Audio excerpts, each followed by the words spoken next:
हामीले रोजगारी रोजगारी रोजगारी अर्थतन्त्रलाई चलायमान गरेर तर यस्तो खालको इकोनोमिक ग्रोथको प्याटर्न नआओस् जसले जब चाहिँ क्रिएट नगर्ने, जब क्रिएट गर्ने खालको, रोजगारी सिर्जना गर्ने खालको आर्थिक वृद्धिको मोडलमा हामी जानुपर्छ।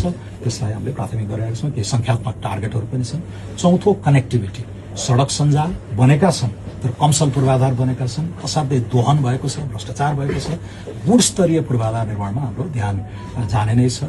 डिजिटल कनेक्टिभिटी, घर घरमा भरपर्दो इन्टरनेट सेवा, ऊर्जा कनेक्टिभिटी, हवाई सुरक्षित हवाई यातायात लगायत कनेक्टिभिटीको चाहिँ प्राथमिकता पनि असाध्यै उच्च छ। र पाँचौँमा हामीले प्रवास नै राखेका छौँ होइन। 3 जनामा 1 जना नेपालीको अहिले फुटहोल्ड बाहिर हुन थाल्यो। त्यसैले यो जनसाङ्ख्यिक रूपले पनि खोक्रिन नदिनको लागि एक पटकको नेपाली सधैँको नेपाली भन्ने गरेर र त्यो डायस्पोरा नै अर्ली इन्भेस्टर्स हुन्छन्। विश्व चमत्कारिक फड्को मारेका धेरै मुलुकहरूको अभ्यासबाट हामीले के देख्छौँ भने त्यो अलमलको अवस्थामा अनिश्चितताको वातावरणमा पहिलोचोटि पाइला हालेर लगानीको माहौल बनाउने काम डायस्पोराले गर्छ।